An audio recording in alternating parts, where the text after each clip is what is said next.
Hello and welcome to Now More Questions, the interview series on European affairs that gets conversations started.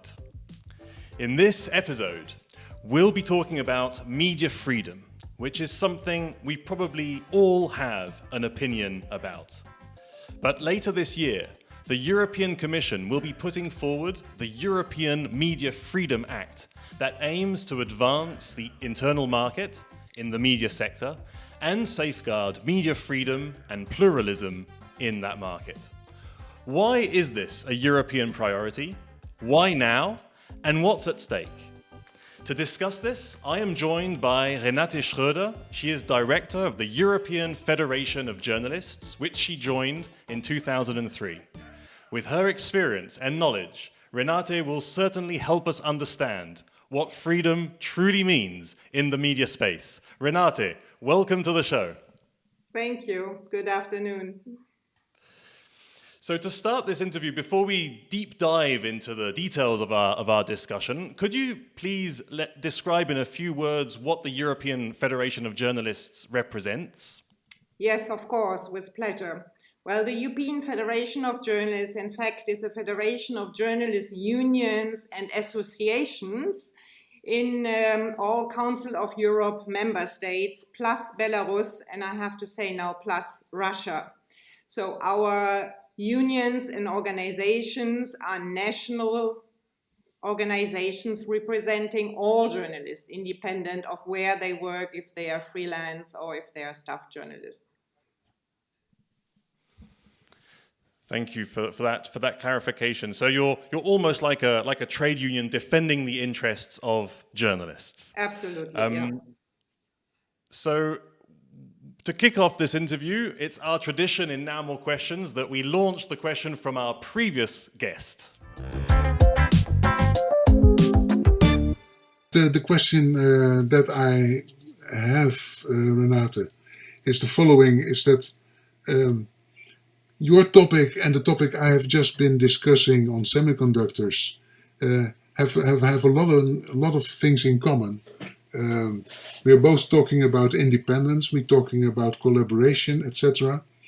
Now my question to you is, how would you say that this is the starting point of a new approach of the European Commission towards restructuring and refurbishing Europe? I'm very curious to hear your answer on that. So that's a question this is for an you, interesting Renate. question. To be honest, this is very far-reaching. When you talk about restructuring Europe, I think it's a bit too ambitious. For us, what is happening at the moment, and of course it's not only the European Media Freedom Act, we will discuss it a bit later, it's the Digital Service Act, it's the Digital Market Act, and it's a few years ago the Copyright Directive. It's all regulations that are overdue to deal with our new or with our changing digital ecosystem, which I think we will discuss as well, needs urgent regulation. It has not been able to do at international level yet. In the States, I think they're looking what's happening in Europe. They want to do something like that. It's overdue. It's important. We have been asking for something like that for years, but it's far away from a restructuring. Okay, so you have important regulatory frameworks to be addressed to preserve, safeguard, maintain media freedom in Europe. It touches upon many different pieces of legislation. But let's just start with the concept itself, media freedom. What are the biggest threats today for media freedom in Europe? Yeah, and I can just tell you, I've been working for almost 30 years now in that field. And when I started, we had, I think, issues like media pluralism, access to information, working conditions of journalists, media concentration, which were very much high on the level, on the agenda. Today, it's several things. I think the one and first point is a market failure in journalism. We have been experiencing for a few years.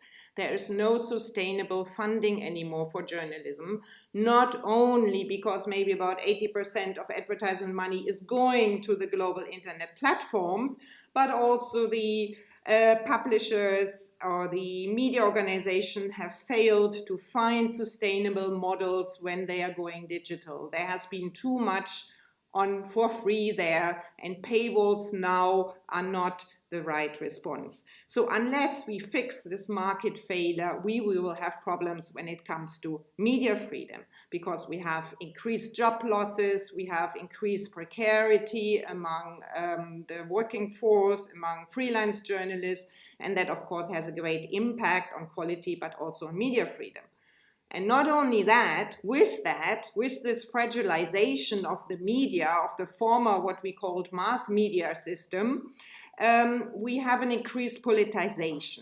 And that comes not only with the so-called Trump effect, but indeed with a slow but surely change within our European member states. We can call it an illiberal turn, or more autocratic governments who I think their first thing they like is to do smear campaigns against journalists, because journalists potentially are critical, they have a watchdog positions, and these politicians most of the time from the far right don't like that.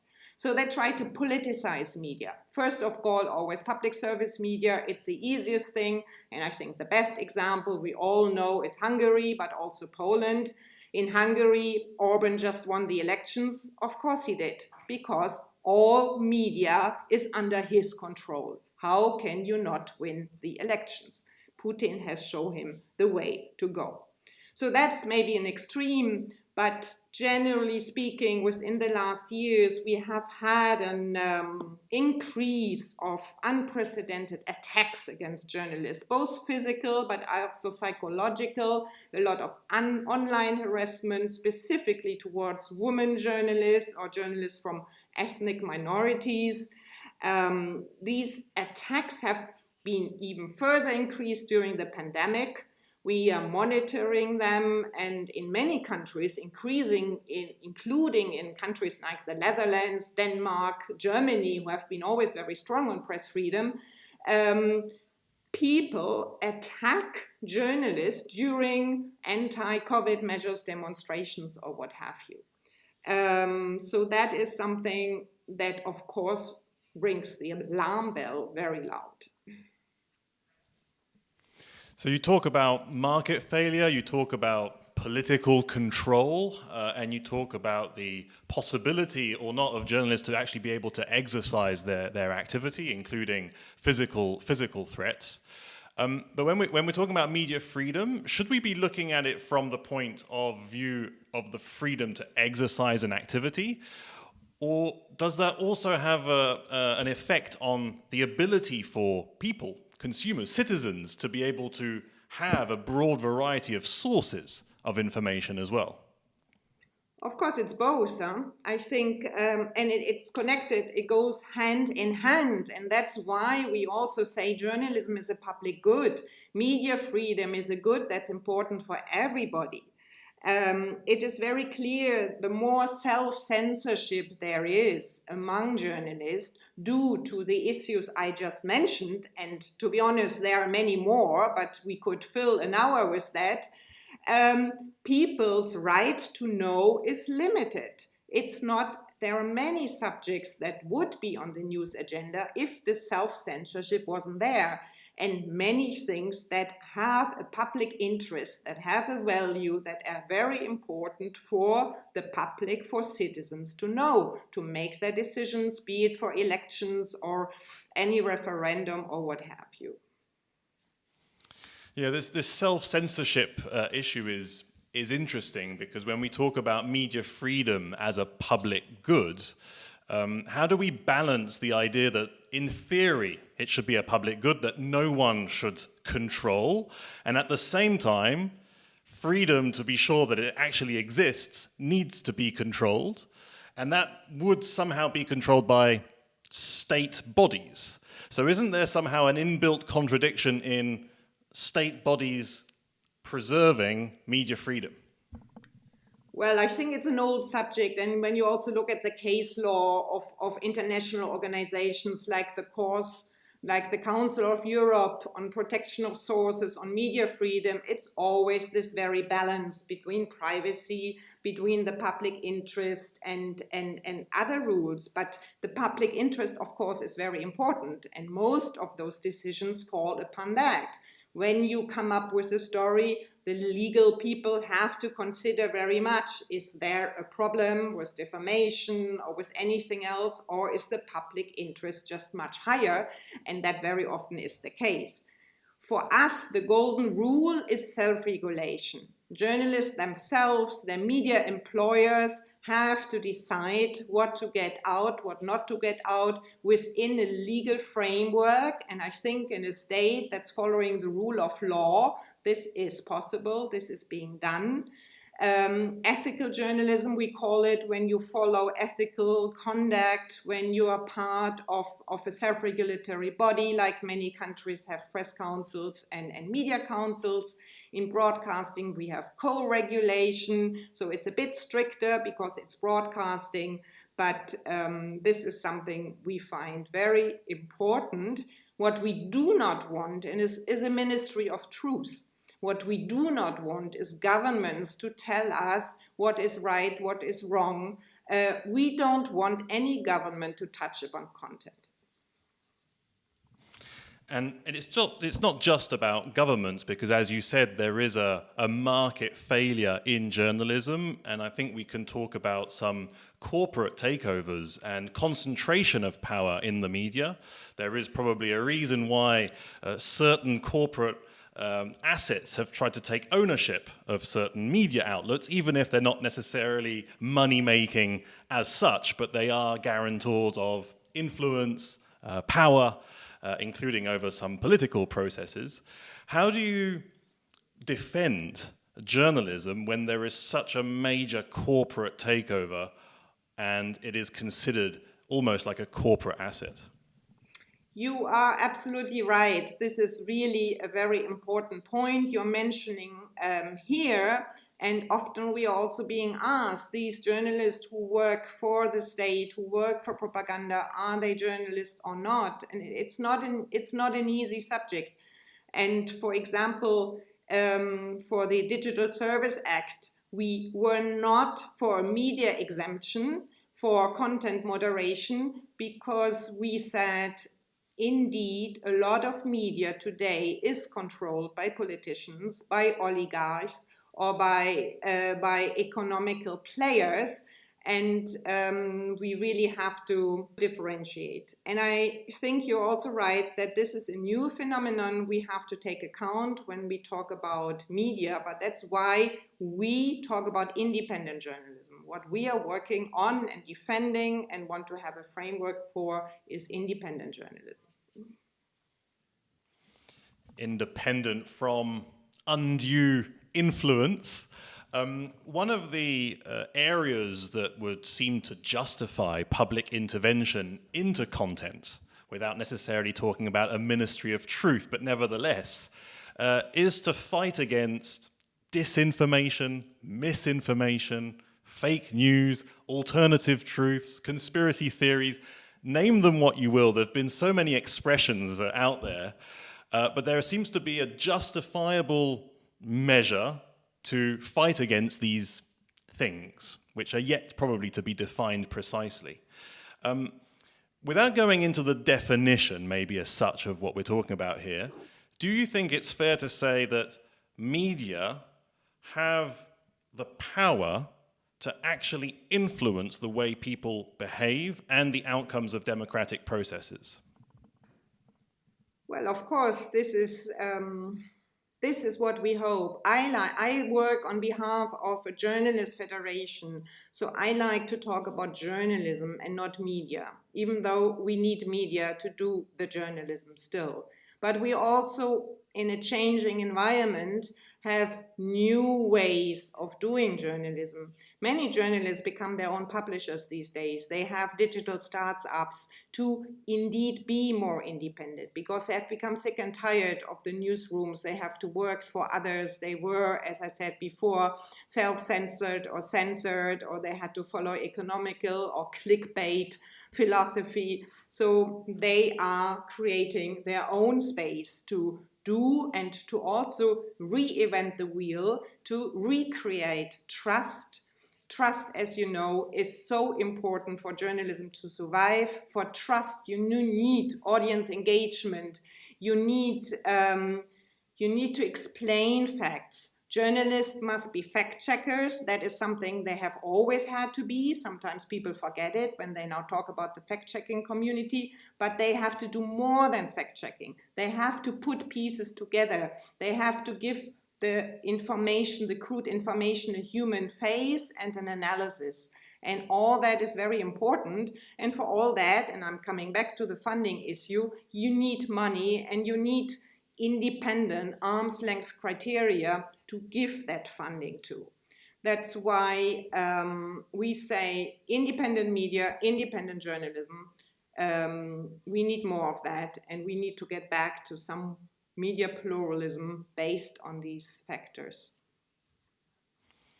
That independent journalism and its place in the wake of such major concentration of power in the media seems to be very important. But would you say that in democracy it is important to control information to make sure that it sticks to the truth, to facts? Or do you think that we should have a democracy where, in principle, the media is open and is free, and we let the citizens be sovereign in the way that they access and understand information? Because when we hear about media freedom, I get the feeling that we're actually talking about media control, and somehow that sits a little bit uncomfortably with me. I'd like to get your reaction to that. Well, as I said before, we don't like ministries of truth. We don't like the term control. We like self-regulation. So control is a very, very bad word. And I don't think it's something we need. We need more media literacy. We need people to understand both the media and the social media. And this whole complex new is not anymore, but this complex digital ecosystem we are all living in, with social media indeed spreading disinformation at an unprecedented speed. We know that. And there is also a business model behind it, that disinformation is spreading much, much faster than anything else because it's more exciting. So the business models are misusing that. And that, of course, also has an impact on the more traditional media system. But I don't think you can take one or the other apart. You have to see it all together. That's why at the moment the European Commission has worked. And as you know, they just adopted the Digital Service Act with the idea to have better content moderation rules to better fight disinformation while keeping media freedom and freedom of expression up there as well. And the EFJ, together with many other organizations, fought for that. And I think, I haven't looked at the details yet because there's often the devil in the detail, but it seems like we managed to get something decent out there that will help us in the future. I can just add here, you probably heard about Twitter's new owner. And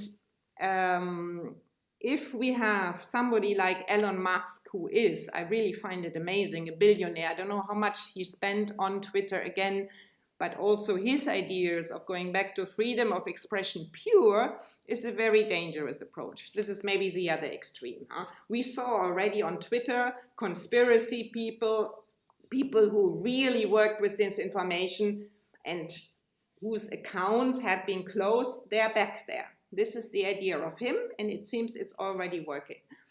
And to have a billionaire, one person with such a power, That reminds me back to the problems we discussed before when it came to state capture, when it came to media concentration. This is very dangerous. And there we see how urgent this DSA is, because if he's doing it now, we don't know how much damage he can do till the Digital Service Act will be finally implemented.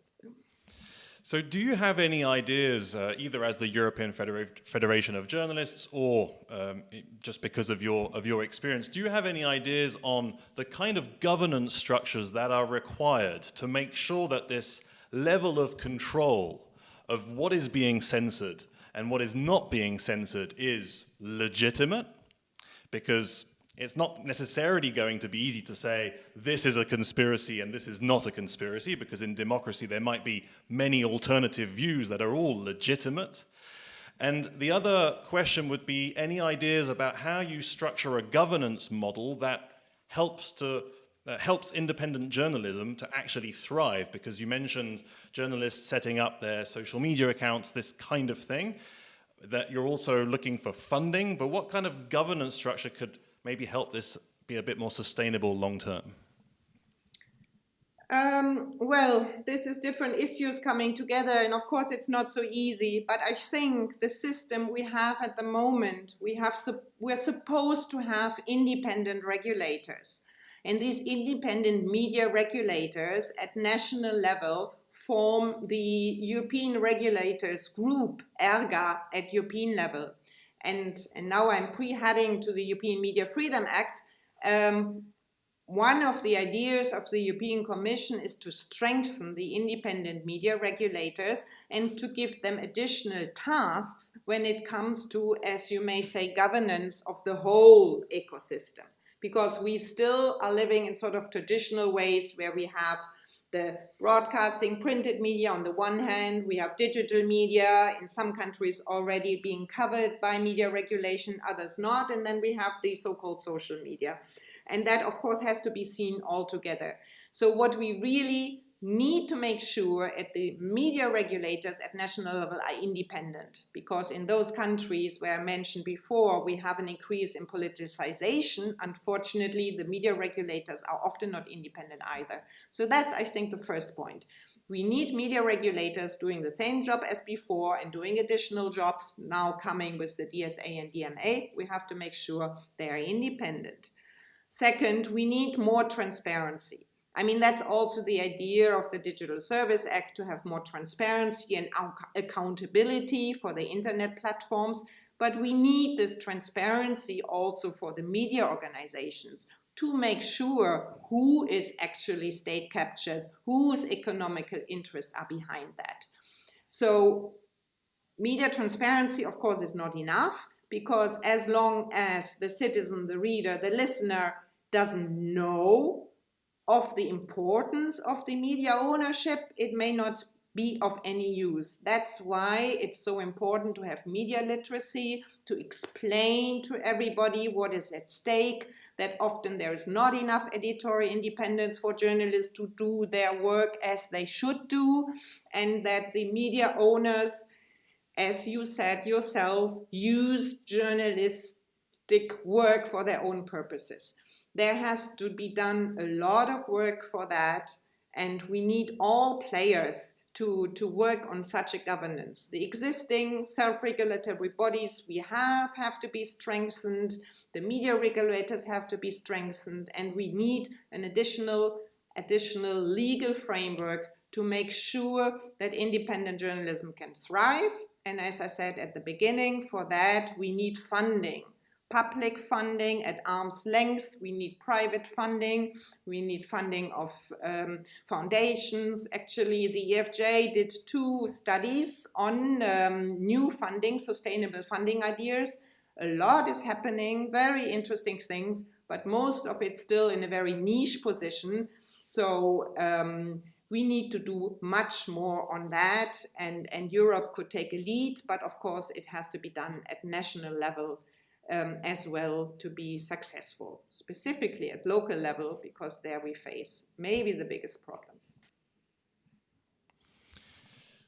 And I think in this space, I mean, social media is clearly a revolution in the way journalists must be approaching their their work. They've been heralded as, beacons of freedom, expression, freedom to express ideas, and now they seem to be the place where there are battles of influence, where there is direct political intervention in what is allowed or not allowed online.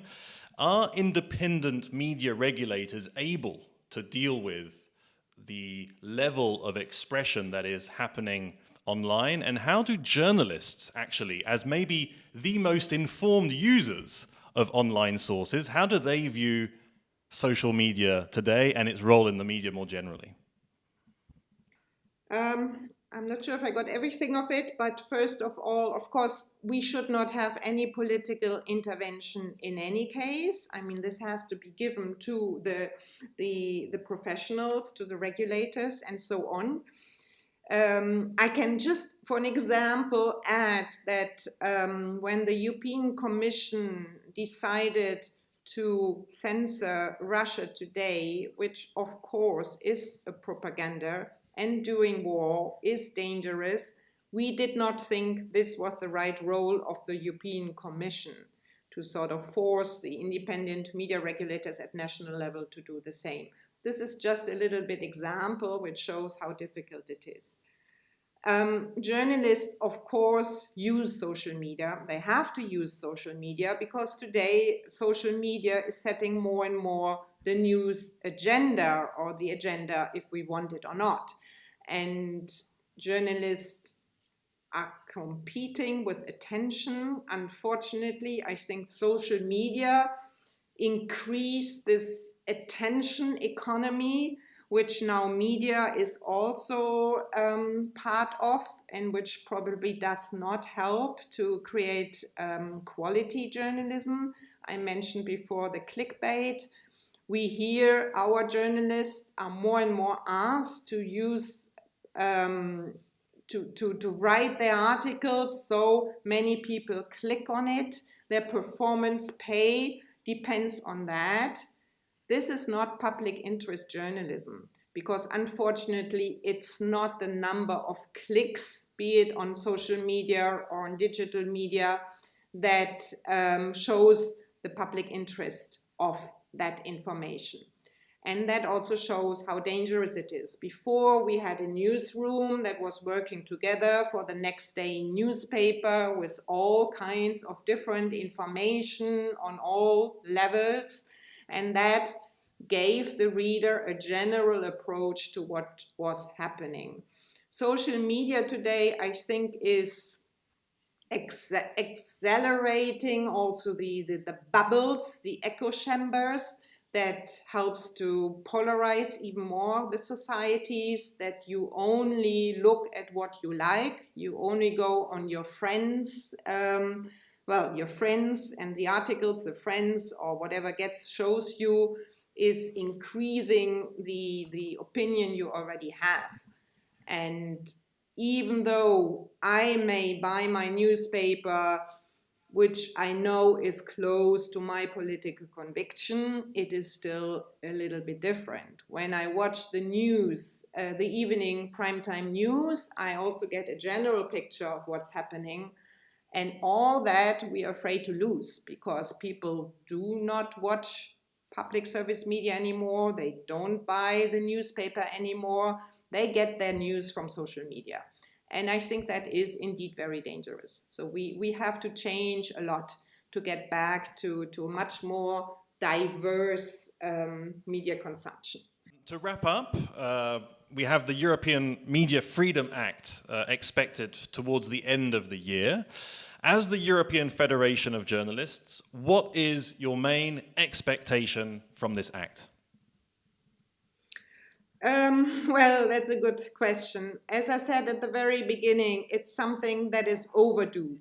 When I started 30 years ago, there was a green paper on media concentration, and we were almost there. We had the Commission on our side, we had the European Parliament on our side, but then it was at member states level it failed, because there were some media moguls like Rupert Murdoch, which you probably know, he's still quite active, or Leo Kirch in Germany, who lobbied enough, and this green paper on media concentration never existed.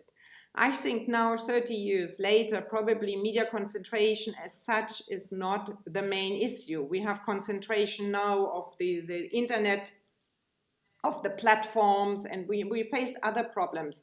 And as I said, the failure in terms of financing. But we have state capture, and we have these problems. That one thing I think is feasible and possible and should be done is to have transparency of media ownership. That is the registry to increase the transparency of the media market transactions. That will be very important, and I think it's also within the internal market remit this European Media Freedom Act is supposed to be.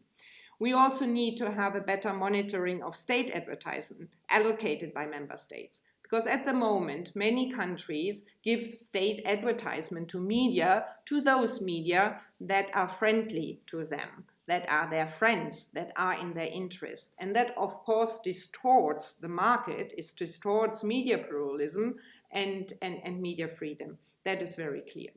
What we also need is to have a better way to monitor and implement independence of public service media. Because public service media in this very digital, fragile system, I think is very, very important to keep going, to give the public the possibility, not only on TV, public service media must be online, it must, with its public remit and which is openness to all, it must be the guarantor that everybody has the right to quality information.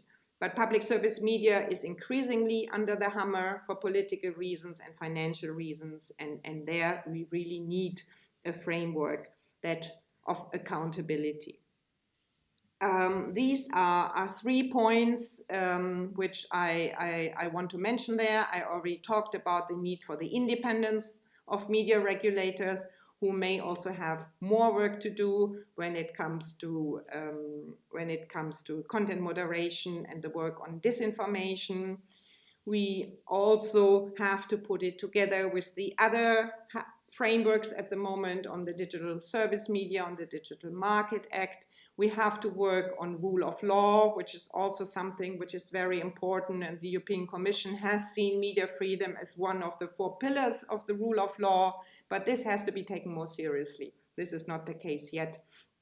And for that, we also need this Media Freedom Act to have some legal tools for the Commission to be able to say to Hungary, to Poland, and to many others, here, stop. You must have some independent media. You cannot control all media. This is against the Charter of Fundamental Rights. It's against media freedom and human rights standards. We have a lot of standards, Council of Europe, United Nations, European Commission, when it comes to all these issues. But the problem is they are not implemented. And we feel at national level they are not respected. And that is a problem that goes beyond this Media Freedom Act, but the Media Freedom Act may help to have some sort of sanctions for member states to take their role seriously in guaranteeing media freedom, in enabling an environment, a safe environment for journalists. Renate, thank you very much for having shared all those insights. I think we've learned a lot about some of the aspects behind media freedom that we think and hear a lot about. Thank you so much for having joined the show. You're welcome, Jean-Paul.